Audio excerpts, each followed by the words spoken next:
क्या आपको याद है आप पिछली बार कब बीमार पड़े थे? मतलब सर्दी खांसी बुखार वगैरह आपको कब हुआ था? तब आपकी बॉडी में एक बहुत बड़ी लड़ाई चल रही थी एंटीबॉडीज और पाइथोजेंस के बीच में। ये मतलब इतना थोड़ा टर्म ज़्यादा हो गया ना। तो मैं इस वाली वीडियो में आपको पूरी आसानी के साथ समझाने की कोशिश करूंगा कि आखिर एक वायरस कैसे काम करता है, कैसे ज़िंदा रहता है, कब तक ज़िंदा रहेगा, कैसे बनता है और कैसे मरता है, और हाँ, उससे लोग क्यों मरते हैं। इन सारी चीज़ों के ऊपर इस वीडियो में हम बात करेंगे और मैं आपको कोशिश करूंगा आसान तरीके से समझाने के लिए, क्योंकि अगर मैं पूरे डिटेल में समझाऊँ तो थोड़ा सा कॉम्प्लिकेटेड हो जाएगा, बट मैंने पूरी कोशिश की है ताकि आपको आसानी से समझ में आ सके। तो फिर चलो लेट्स बिगिन। पहले हम कुछ पॉइंट्स के बारे में बात कर लेते हैं। जैसे कि मैंने पहले बोला, पाइथोजेंस और एंटीबॉडीज, आखिर ये क्या है? एक वायरस या बैक्टीरिया जो कि अदर लिविंग ऑर्गेनिज्म को इन्फेक्ट करते हों, उनको हम पाइथोजन बोलते हैं। और एंटीबॉडीज वो होता है जो कि हमारे इम्यून सिस्टम के द्वारा खुद बनाया जाता है उन पाइथोजन से लड़ने के लिए। और हाँ, एक और बात मैं आपको बता दूं, अगर आपका बॉडी किसी एक वायरस से, एक बैक्टीरिया से पहले ही लड़ चुका है तो आपका बॉडी उसका एक कॉपी बना लेता है, और फिर जब भी वो वायरस या बैक्टीरिया यानी कि वो पाइथोजन आपके बॉडी के अंदर एंटर होगा, तुरंत आपका बॉडी का एंटीबॉडी उसे मार देगा, क्योंकि उसके पास पहले से उसका स्ट्रक्चर रहता है ये चीज़ बॉडी को हार्म करेगी, और इसीलिए वो तुरंत मार देता है। लेकिन दिक्कत तो तब हो जाती है जब कोई नया वायरस आके इन्फेक्ट करता है, जिस वजह से हमारे बॉडी को उसके बारे में कुछ नहीं पता होता, और वो पाइथोजन बॉडी के अंदर जाते ही तुरंत अपनी आबादी बढ़ाने लग जाता है और हमारा बॉडी कुछ नहीं कर पाता, यानी हमारा इम्यून सिस्टम कुछ नहीं कर पाता, क्योंकि उसको कुछ पता ही नहीं रहता है। अब वायरस के बारे में कुछ पॉइंट्स जो कि आपको याद रखना चाहिए। एक वायरस काफ़ी छोटा होता है, एक बैक्टीरिया से काफ़ी छोटा होता है। इवन एक वायरस एक बैक्टीरिया को भी इन्फेक्ट कर सकता है ना। बैक्टीरिया क्या होता है इसके ऊपर हम किसी और वीडियो में बात करेंगे, फिलहाल हम वायरस के बारे में ही बात करते हैं। एक वायरस को जिंदा रहने के लिए एक होस्ट की ज़रूरत होती है, और वो हमेशा यह कोशिश करता है कि अपना होस्ट बदल सके और अपनी और आबादी बढ़ा सके। एक वायरस बाहर के एनवायरनमेंट में रिप्रोडक्शन नहीं कर सकता, और इसीलिए वो एक होस्ट की तलाश में रहता है, और उसके अंदर एंटर करने के बाद वो अपना रिप्रोडक्शन स्टार्ट कर देता है, जो कि वायरस के लिए तो काफ़ी अच्छा है लेकिन होस्ट के लिए काफ़ी बुरा है।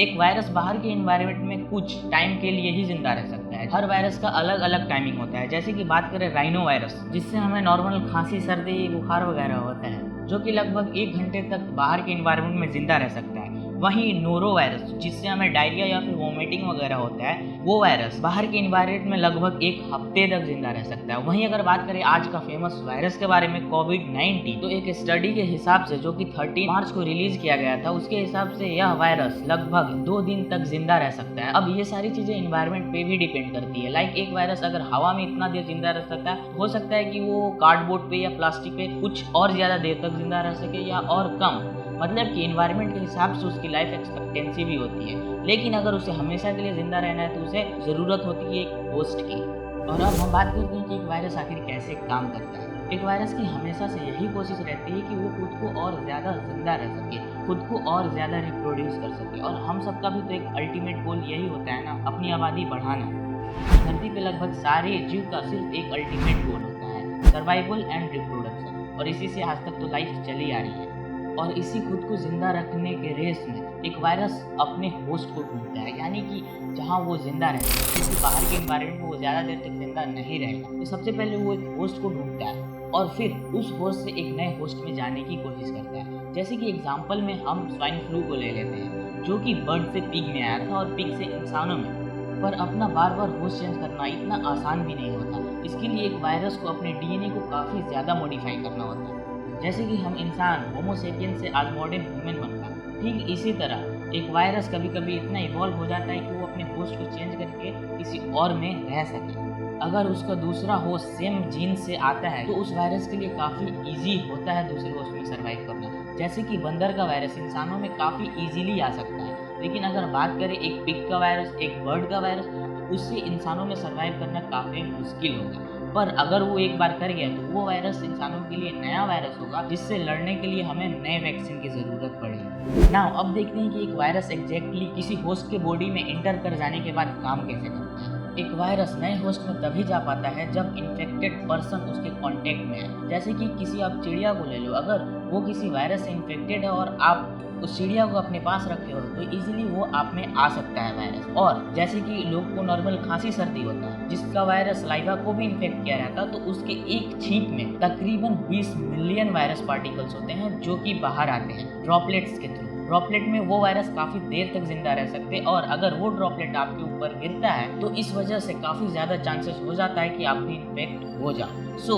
आगे अगर कोई भी आपके आसपास खांसे तो उससे तुरंत दूरी बनाओ और उसे बताओ कि प्लीज आगे से ऐसा वो ना करे और खांसते वक्त अपना मुंह ढक ले। वहीं जो वायरस सलाइवा को इन्फेक्ट नहीं करता वो ब्लड के थ्रू दूसरे होस्ट में जा सकता है। आखिरकार जब एक वायरस किसी बॉडी में चला जाता है तो सबसे पहले वो एक सेल को ढूंढता है और उस सेल के अंदर जाने की कोशिश करता है। उस सेल को ट्रिक करता है कि वो उस सेल के लिए न्यूट्रिएंट है और जिस वजह से सेल उसे अपने अंदर ले लेता है। लेकिन ये काफी मुश्किल सा प्रोसेस होता है क्योंकि मोस्टली वायरस बॉडी में एंटर करते ही डेड हो जाता है या फिर उन्हें एंटीबॉडीज मार देते हैं। लेकिन अगर कोई वायरस बच जाता है और वो किसी भी तरह से सेल को यह बताने में सक्सेस हो जाता है कि वो सेल के लिए न्यूट्रिएंट है तो सेल उसे तुरंत अपने अंदर ले लेता है और उसके बाद वो वायरस सेल के न्यूक्लियस को हाईजैक कर लेता है और फिर जो सेल अपने लिए प्रोटीन बना रहा था, ऑर्गन्स के लिए प्रोटीन बना रहा था, वो अब वायरस के लिए प्रोटीन बनाएगा और जिससे और ज़्यादा वायरस रिप्रोड्यूस होंगे और इस तरह सेल धीरे धीरे डेड होते जाएगा क्योंकि अब वो वायरस के लिए प्रोटीन बना रहा होगा और इस तरह वायरस अपनी आबादी बढ़ाते रहेगा। और फिर एक सेल के अंदर काफ़ी सारे वायरस हो जाने के बाद फिर वो दूसरे को अटैक करेंगे, तीसरे को, और इसी तरह ये प्रोसेस चलता रहेगा। जो सेल कभी बॉडी के लिए काम कर रहा था वो अब वायरस के लिए न्यूट्रिएंट बना रहा होगा और इस तरह सारे सेल डेड होते जाएंगे और वायरस और ज़्यादा ग्रो होते रहेंगे जिस वजह से बॉडी पे काफ़ी सारा इफेक्ट पड़ेगा। पर इतने देर बाद इम्यून सिस्टम को तुरंत पता चलता है और फिर वो एंटीबॉडीज को रिलीज करते हैं जो कि वो स्पेसिफिक वायरस को मारने के लिए आते हैं और इस तरह फिर एंटीबॉडीज और वायरस के बीच में एक लड़ाई चलती है जिसमें एंटीबॉडीज मोस्टली जीत जाता है और एंटीबॉडीज अगर नहीं जीता तो इंसान का डेथ हो जाता है। और आज के इस मॉडर्न टेक्नोलॉजी में हमारे पास मेडिसिन है जिस वजह से हम इम्यून सिस्टम को और ताकतवर बना पाते हैं या फिर उस वायरस को और कमज़ोर कर देते हैं। ओवरऑल बात करूँ तो सिर्फ एक ही चीज़ मैटर करता है, खुद को और जिंदा रखना। एक वायरस भी तो आखिर यही करता है, खुद को जिंदा रखने के लिए एक होस्ट को इन्फेक्ट करता है। भले ही वो होस्ट के लिए सही ना हो पर वो वायरस तो उस वजह से जिंदा रह सकता है। और मैटर भी तो सिर्फ एक ही चीज़ करता है ना, जिसके पास सबसे ज़्यादा नॉलेज है वही सबसे ज़्यादा दिन तक जिंदा रह सकता है। जैसे कि आप कोविड-19 के ले लो या फिर आज तक के आए सबसे भयंकर वायरसेस को ले लो जैसे कि इबोला, मर्स, सार्स। अगर हमारे पास नॉलेज होता ही नहीं तो हम इन सब वायरसेस के बारे में जानते ही नहीं और ना ही इनका वैक्सीन बना पाते। बस लोग ऐसे ही मर जाते और हमें पता भी नहीं चलता क्यों मर रहे हैं। पर हमारे पास नॉलेज है, टेक्नोलॉजी है, साइंस है जिस वजह से हम और ज़िंदा रहने की सोच सकते हैं। तो साइंस को सपोर्ट करो ताकि हम और ज़्यादा तरक्की कर सके और अपने फ्यूचर को और बेहतर बना सकें। अब आप जाके कमेंट में अपने थॉट्स बताओ, आपको क्या लगता है एक वायरस सही करता है? भले ही वो इंसानों के लिए बुरा हो सकता है पर एक वायरस तो खुद को बस ज़िंदा रखने की कोशिश करता है। तो आज के लिए बस इतना ही। फिर से मुलाकात होगी एक नए स्टोरी में, एक नए कल्पनाओं के साथ, एक नई शुरुआत से। Till then have a great day, bye.